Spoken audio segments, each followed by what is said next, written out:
Odysseus leaves the island of Ogygia on a raft built with his own hands.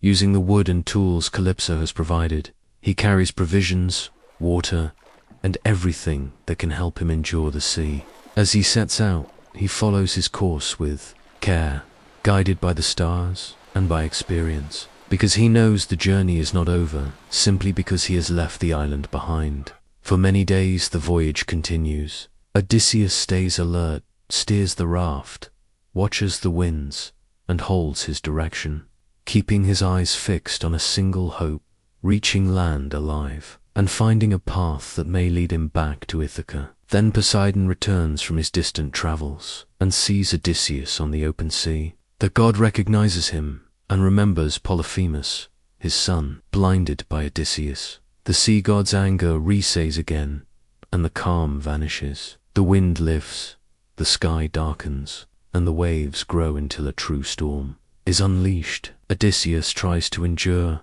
but the sea strikes the raft with increasing violence. The planks shift, the ropes strain, and water crashes over everything. At last, a heavier blow breaks the craft apart, and Odysseus is thrown into the sea.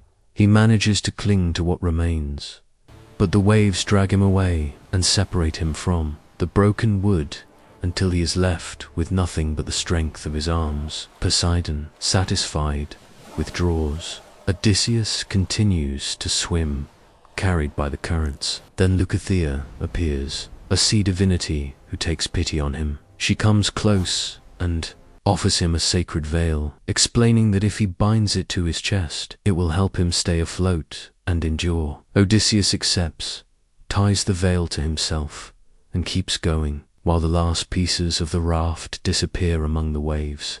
For a long time Odysseus swims. The sea drives him forward, strikes him, and wears him down. At last, after 2 days and 2 nights, he sees a coast. Land is near, but reaching it is still difficult, because the shore is rocky and the surf crashes hard, ready to smash him against the stones. Odysseus searches for a place where the water is calmer and notices the mouth of a river. He makes for it, using the current and choosing the right moment. With his final strength, he reaches the shore and drags himself out of the sea. He lies on the sand, exhausted, wounded, covered in salt, and only after a long moment does he manage to rise again. Odysseus looks around. Before him there are trees, hills, silence. He sees no houses, no paths, no people. He knows only that this land is different from those he has crossed, and he knows that in a place unknown, a stranger may be welcomed or killed. Odysseus goes inland to find shelter. He gathers leaves and branches, makes a bed, and falls asleep, because his body can endure no more. And while Odysseus sleeps, Athena watches over his fate. At dawn, not far away, a young princess named Nausicaa receives a dream sent by a god. Athena urges her to go to the river with her maids to wash clothing. Nausicaa rises, asks for a wagon, gathers her companions, and sets out. They reach the river, wash the garments, lay them in the sun, and when the work is finished, they eat and begin to play along the shore. Their voices rise in the clear air. That sound reaches the woods where Odysseus sleeps and wakes him.